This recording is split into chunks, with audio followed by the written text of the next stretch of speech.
And I want to just acknowledge that March is also Women's History Month.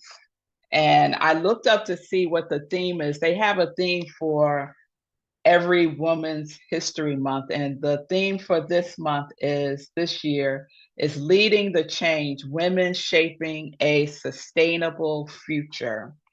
And so I love that because we're stepping into our new theme that's based on two powerful words that invite us to lead the change, that invites us to imagine a world that is sustainable, that is expansive. And so those two words that are grounding us this month is what if. So last month we were invited to embrace the edge, right? And we were guided by questions. And so this month we are invited to use our imagination to contemplate the what if. So what if the imagination is not childish? I remember when I was a little girl, I would daydream. I would just be off in my own little world. And I would sometimes get in trouble in school because I would be daydreaming instead of listening to the teacher. I see Sue also in the same boat as me. I never got detention, but I was close many, many times. So, what if the imagination is not just fantasy? What if the imagination is not escape? What if the imagination is our spiritual technology that we get to use? So this month we are leaning fully into imagination as the seed for transformation, as we dare to see the very, very best in ourselves and in one another, as we imagine a world that Global CSL vision is a world that works for everyone. I like to say a world that is rooted in the highest good for all. So today we begin our what if theme with a world of pure imagination. Ernest Holmes grounds us in this theme when he says this in The Science of Mind. It's on page 156 if you want to refer to it later. Ernest writes, when we use our creative imagination and strong faith, it will create for us out of the one substance whatever we have formed in thought. In this way, we become a creator with God. So I'm going to share that again. When we use our creative imagination and strong faith, it will create for us out of the one substance whatever we have formed and thought. In this way, we become a creator with God. So we are creators. We are not spectators. We are not bystanders. We are not victims. We are creators. And if we are creators, what are we here to do? We are here to create. Yes? And we create all the time, consciously or unconsciously. We are creators. Holmes also writes that spiritual substance is all around us, waiting to be formed. And I think Ernest Holmes is very intentional with his words. He says strong faith, so you can't be wishy-washy with the faith. And he said the spiritual substance is waiting to be formed. What is the spiritual substance waiting for? It's waiting for us. It's waiting for us to tell it what form we are creating. So it's not withholding. God doesn't withhold from us. Spirit doesn't resist us. Spirit doesn't deny us. Spiritual substance is waiting for us. Holmes goes further and he writes, the divine urge within us is God's way of letting us know we should push forward and take that which is awaiting our demand. The divine urge within us is God's way of letting us know we should push forward and take that which is awaiting our demand. So the divine urge is that idea that you can't shake, that vision you keep seeing, that holy dissatisfaction with what is. Because I know I have some holy dissatisfaction with what is. So that divine urge, that push, that pull that you feel within yourself, some of us label it as anxiety. It's not anxiety, it's an invitation. It is something that is calling to you within you.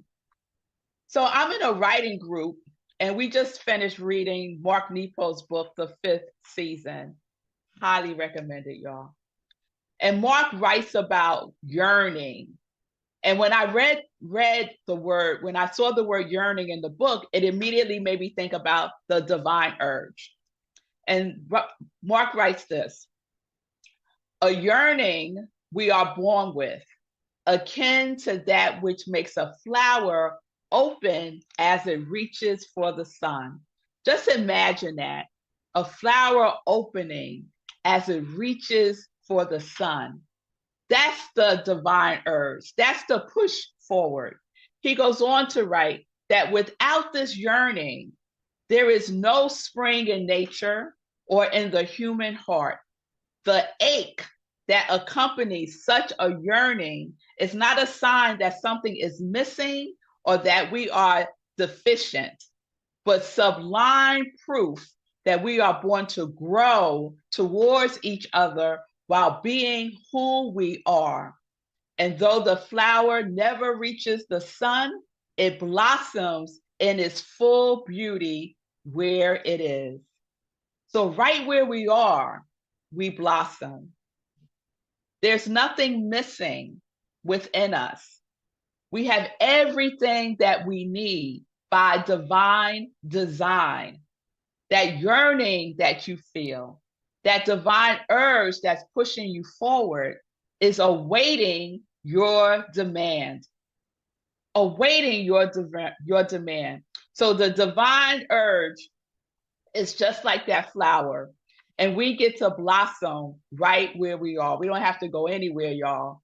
We can blossom right where we are because we are living in a time, again, marked by conflict, marked by disconnection, marked by this acceleration of technology that we can barely keep up with, that for many people is at the root of disconnection, of isolation. So I hope that your what if is not, what if it gets worse? I hope your what if is not, what if we lose more? I hope your what if is not, what if everything falls apart? But imagination is a neutral power. Imagination has no judgment towards what we imagine at all. It just says yes. It just says yes. So the question is not whether we are imagining. The question is, what are we imagining? Are you imagining blossoming or withering? Holmes says that when we cultivate faith in external verities like truth, love, and beauty, it is not a difficult task. It is a thrilling experience. When you follow that divine urge, there's like an energy. You are excited. You might be nervous, or what my Zola says, you might be nerve-sighted, but that's okay. That is okay, because imagination is supposed to feel alive. So our companion book this month is Multi-Species Cities, Solar Punk Urban Futures. Now, y'all, I should say that we are following Global CSL's topics, themes, and books, because I have never heard of the word solar punk. Has anyone ever heard that term? The book is Multi-Species Cities, Solar Punk Urban Futures. So I had to look up solar punk. I was like, what in the world is solar punk? Solar punk is a literary, artistic, and social movement that envisions a sustainable, optimistic future where humanity lives in harmony with nature, powered by renewable energy.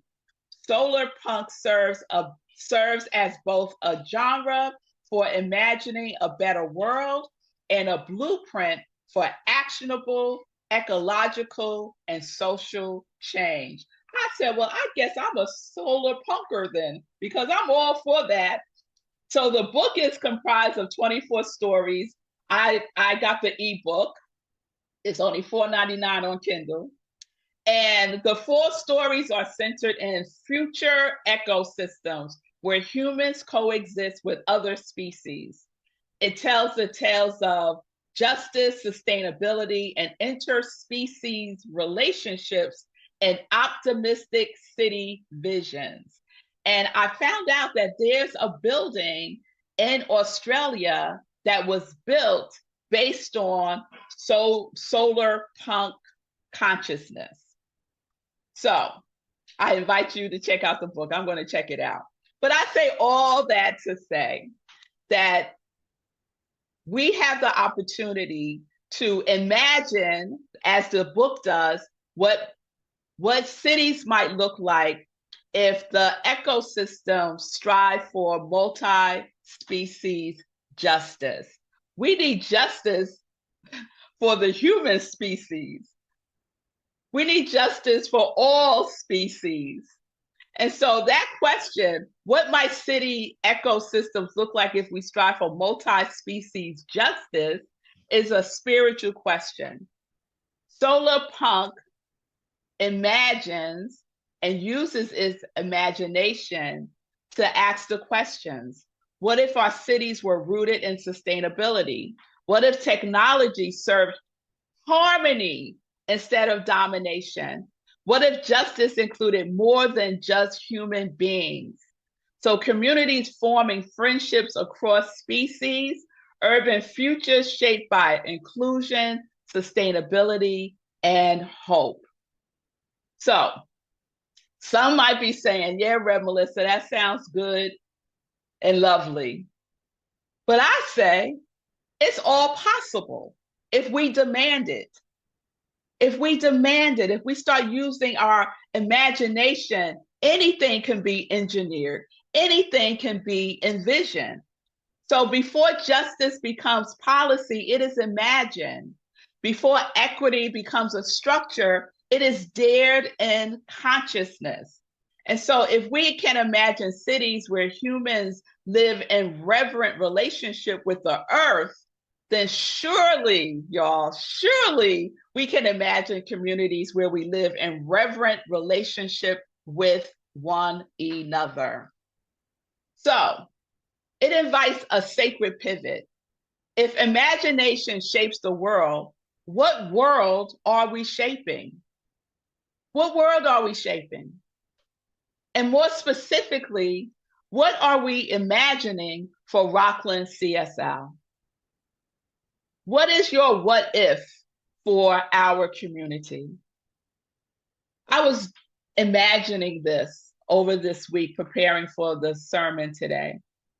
And my what ifs that came up were, what if Rockland became a lighthouse of spiritual innovation in a world hungry for meaning and connection?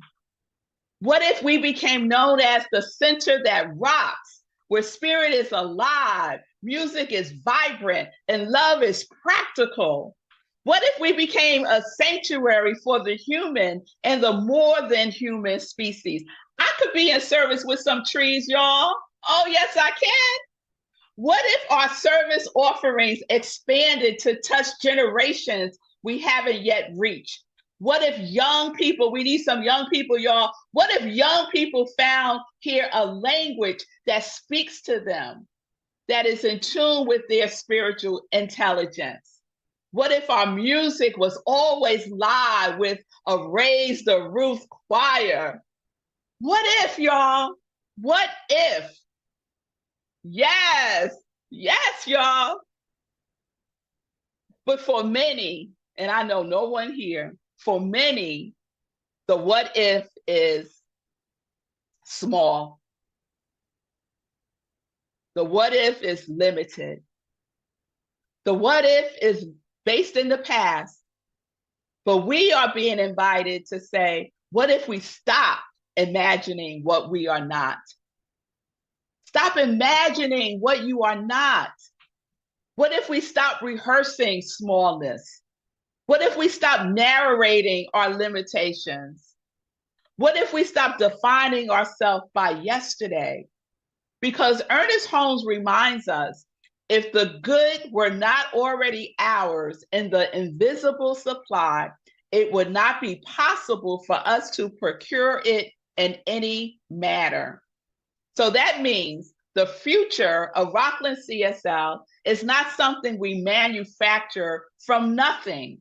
It already exists in the invisible supply. It's already part of that spiritual substance. So we are not creating something out of nothing. We are revealing what is already seated in spirit. Oh, come on now. It's already there, y'all. Can you imagine it? Can you feel it? It is seeking to be expressed through us. Solar Punk says imagination. They are imagining cities of harmony. Science of Mind, our teaching says form it and form it through strong faith. Demand it. Both are telling us the future is first within. The future is first internal. So let me ask you, what if we truly, truly, truly believe we are creators? What if we really believe that? What if we really knew that? Imagine this with me, y'all. Just close your eyes for a moment. Take a breath. See Rockland CSL 5 years from now.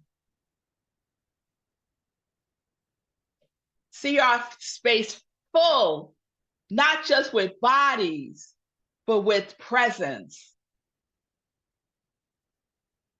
Hear the vibrant music. Feel the laughter. See the children asking questions about spirit. See partnerships in the wider community. See sustainability woven into our operations. See joy. See equity. See love embodied more fully. Just imagine that. What if we demanded that? It's not a wish. It's not a hope for. It is spiritual substance awaiting form through us. You can open your eyes. Did anyone imagine it? Yes, I see you, Christine. I see you, Sekou and Fee. I see you, Donna Marie. I see y'all.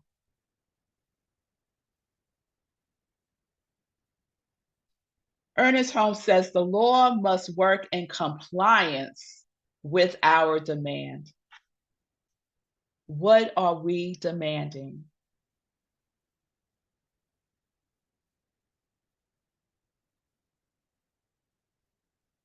Are we being compliant with the law?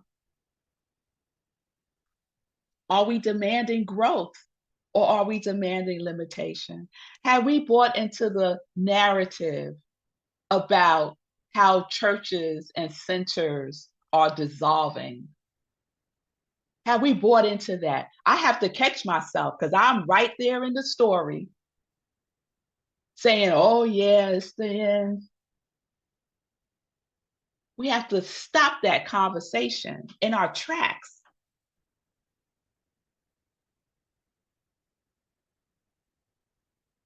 Are we demanding expansion? not just in bodies, in consciousness? Or are we unconsciously rehearsing smallness? Imagination is not an escape. It is the first act of transformation. Multi-species cities imagine justice across species. And in our teachings, we imagine humanity as creators with God. So this month, we dare to imagine a world that works for the highest good. We dare to imagine a Rockland CSL that is magnificent in all ways, shapes, and form. And we get to begin right here with us. So remember, the divine urge within you is not random. It's not an accident. It is God pulling you forward through your consciousness. It is the yearning to blossom. And if the good were not already ours in the invisible supply, we would not imagine it. So what I know is that there is a collective consciousness that uses the imagination to amplify fear. There's major political and cultural movements that they don't just appear. It's not an all of a sudden thing. They were first imagined in consciousness. Then they were articulated. And then they were organized. And then they were implemented. Project 2025 didn't just happen out of nowhere, y'all. It was imagined, written, articulated, organized, and now it's being implemented. Are you willing to imagine and write and organize and articulate and implement Project Love? Are you willing to imagine a world that is led by Project Love? Oh, that makes me so excited, because the same law that responds to fear responds to faith.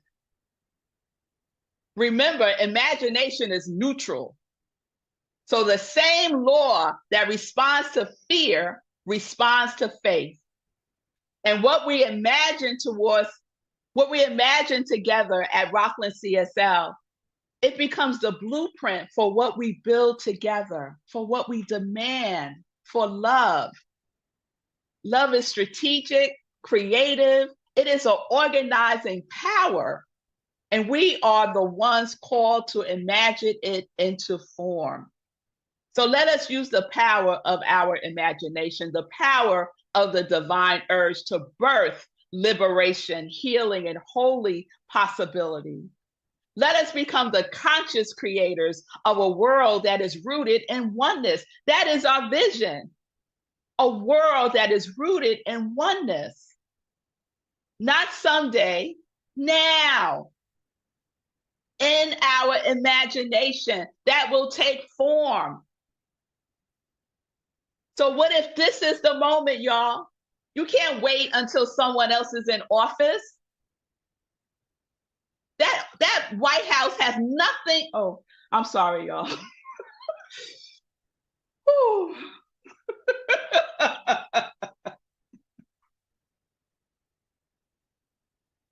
Our power is not there, y'all. Our power is within us. Yes? So what if this is the moment? What if we are the generation? What if Rockland CSL is positioned for more than what we have allowed ourselves to see? What if it's not a question of doubt? It is a doorway of faith. And not just any kind of faith, a strong faith, a faith of God.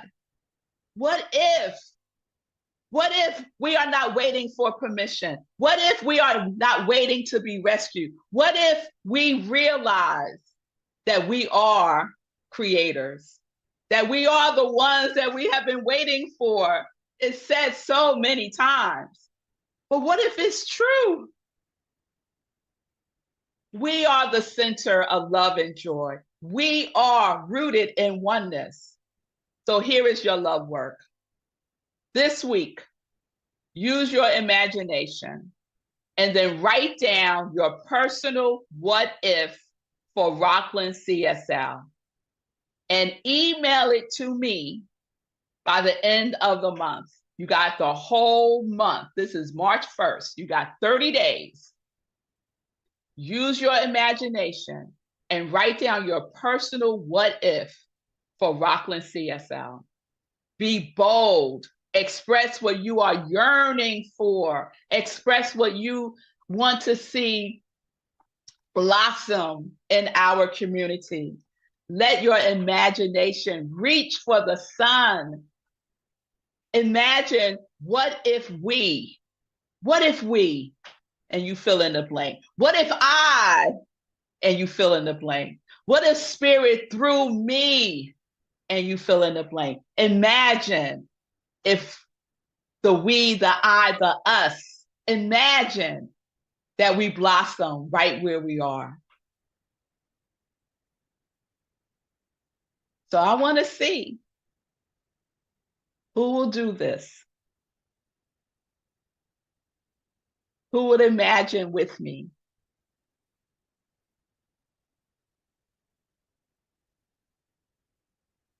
And demand.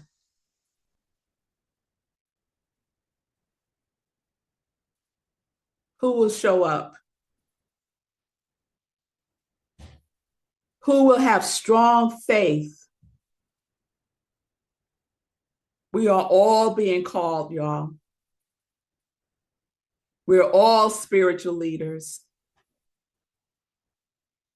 We all have what is necessary within us to create this world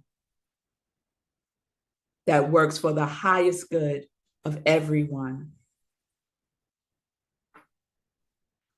So let's take this into prayer. You could close your eyes if you choose to.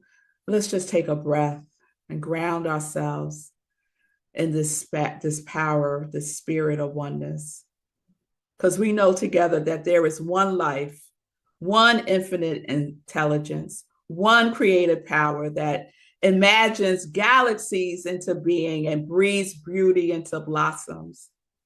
This presence is not distant. It is not separate. It is right where I am. It is right where you are. It is the divine urge within us, the sacred yearning that calls us forward, the holy impulse that whispers, be. I recognize that this one life is expressing itself as each of us, as our imagination, as our vision, as our courage to say, what if? I know that imagination is not fantasy, it's the very tool through which spirit forms itself in the world.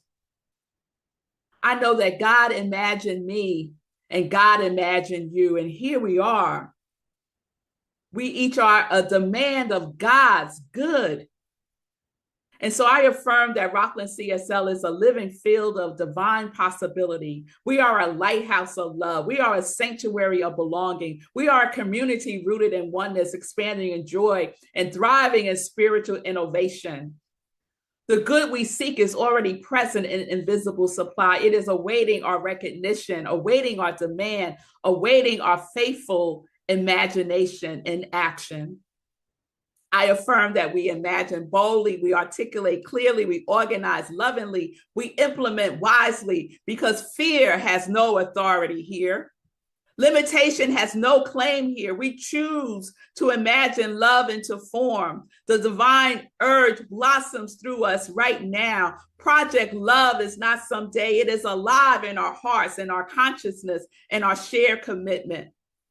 I am grateful for the divine urge. I am grateful for my divine urge. I am grateful for your divine urge. I am grateful for our collective divine urge. I am grateful for the yearning to blossom and grow beyond what we have known. I am grateful for our consciousness of love and joy. I am grateful for each one of us and our willingness to expand beyond what we see with these physical eyes. I am grateful for the boundless imagination of freedom and justice and truth and oneness right here and right now. I am grateful that our world of pure imagination comes into form through and as each one of us now. And so I release this word into the Lord, knowing that love responds with a yes, knowing it acts, knowing it manifests in divine right order for the highest good for everyone and every species. And knowing that this is the truth, we say together, and so it is.